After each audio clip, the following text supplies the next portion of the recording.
엄마 멘토 샤론 코치의 뼈 때리는 Q&A. 아들과의 대화에도 골든 타임이 있다.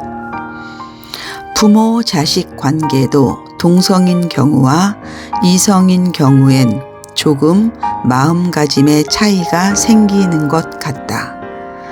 아들 같은 경우엔 아무리 엄마와 생김새나 하는 행동이 똑 닮았다고 해도 이성이기 때문에 드는 낯선 느낌이 있다.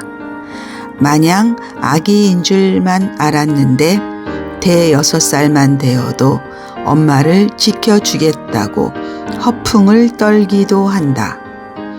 그러다가도 사랑한다고 품에 폭 안기는 걸 보면 처음 사랑에 빠졌던 때처럼 가슴이 간질간질해진다.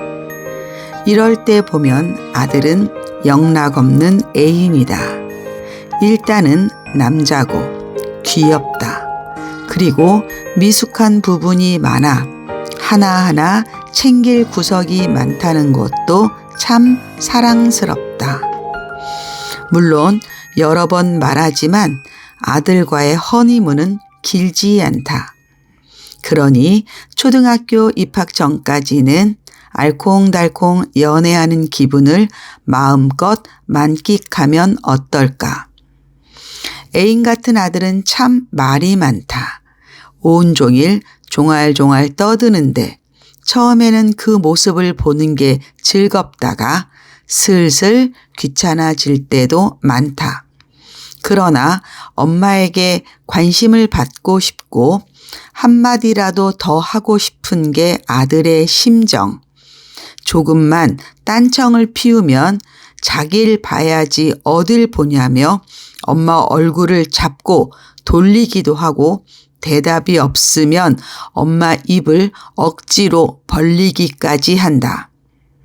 아유, 엄마 좀 가만히 놔둬 하고 신경질을 내다가도 시간이 지나면 이 예쁜 모습을 못 볼까봐 이내 가슴이 먹먹해지는 게 우리 엄마들의 마음이다. 그렇다. 이 소중하고 귀한 아들의 종알거림, 이 모습을 잘 살피고 성장의 밑거름이 되도록 도와줄 방법은 없을까? 앞서 아들이 5세에서 7세까지인 시기를 허니문이라고 표현했다. 나는 이 황금 같은 시절을 그냥 흘려보내지 말라고 당부하고 싶다. 사실 아들과의 대화법을 완성해 나갈 골든타임이기도 하니까.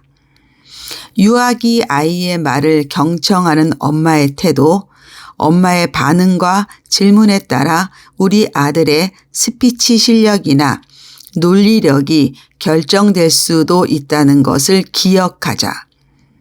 일단 여기서 대화란 두 사람이 마주보고 앉아서 이야기하는 것을 말한다. 한 귀로 듣고 한 귀로 흘려보내는 이야기는 진정한 의미의 대화가 아니다. 만약 아들과 본격적으로 대화를 할 수 있는 시간이 온다면 메모지를 꺼내는 게 좋다. 아이가 하는 말을 키워드 중심이나 문장으로 적어가면서 들어보자. 그러다 보면 중간중간 질문하고 싶은 부분도 생길 것이다.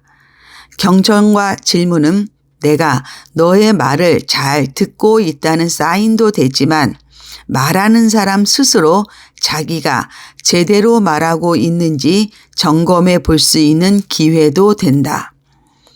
처음에는 생각나는 대로 아무 말이나 할 수도 있다. 일단은 서로가 이야기를 나누는 게 중요하니까. 그런데 사람마다 말하는 방식과 태도는 천차만별이다. 어른들 중에도 말을 참 재미있게 잘하는 사람들이 있는가 하면 도통 무슨 말을 하는지 이해하기 어려운 사람도 있다. 엄마들끼리 이야기를 나누다 보면 분명히 A를 의논하려고 했는데 뜬금없이 B와 C로 빠져버려서 아무 말 대잔치가 되기도 한다. 그러나 어디서나 해결사는 있다. 미궁에 빠진 A를 특유의 논리로 찾아주는 고마운 사람, 일명 논리 박사다. 아이들도 마찬가지다. 짧은 이야기건 긴 이야기건 주제에 맞춰서 핵심적인 자기 생각을 말하고 적절한 근거나 예시를 찾을 줄 아는 아이들이 있다. 이 아이들은 도대체 어떤 교육을 받았기에 근사한 말솜씨를 갖게 된 걸까? 아이들이 흥분해서 떠들다 보면 자기가 무슨 말을 하는지도 모르고 마구잡이로 쏟아내게 마련이다. 이때 엄마의 역할이 참 중요하다. 질문을 통해 말을 정리하고 스스로 부족하거나 궁금한 것이 있을 때 찾아볼 수 있게 도와주면 어떨까? 아들과의 수다. 이 시간을 잘 활용한다면 어느 스피치 학원 못지않게 논리력을 향상시킬 수 있는 기회로 삼을 수 있다. 질문의 포인트는 열린 질문을 하는 것이다. 네, 아니요로 대답할 수밖에 없는 단답형 질문은 사고력 확장에 큰 의미가 없다. 나는 이 질문의 법칙을 1대3 법칙이라고 이름 붙였다. 엄마의 질문 시간은 1분, 아이의 대답 시간은 3분, 즉 질문보다 3배 대답을 많이 하는 것이다. 아까 축구 시합에서 이겼다고 했잖아. 그런데 얼마 전까지만 해도 그렇게 잘하지 않았었던 것 같은데 실력이 좋아진 비결이라도 있어? 현재 생존하는 상어 중에는 고래상어가 제일 크다고? 그럼 멸종한 상어 중에는 더 큰 것도 있었다는 얘기네. 어떤 게 있었을까? 말을 잘 들어주고 중간중간 구멍이 있다면 그것을 찾아내어 메꿔준다. 그렇게 대화의 밀도를 채우는 훈련을 하다 보면 어린 아이들도 제법 논리적인 대화를 할 수 있다. 어느 정도 내용이 정리된 것 같으면 이렇게 해보자. 아들, 네 얘기 너무 재밌다.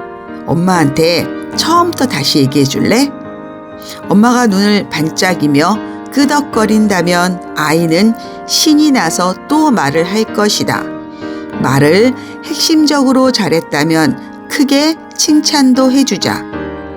휴대폰으로 이야기하는 모습을 녹화하고 아이에게 본인이 이야기하는 모습을 동영상으로 보여줘도 좋겠다.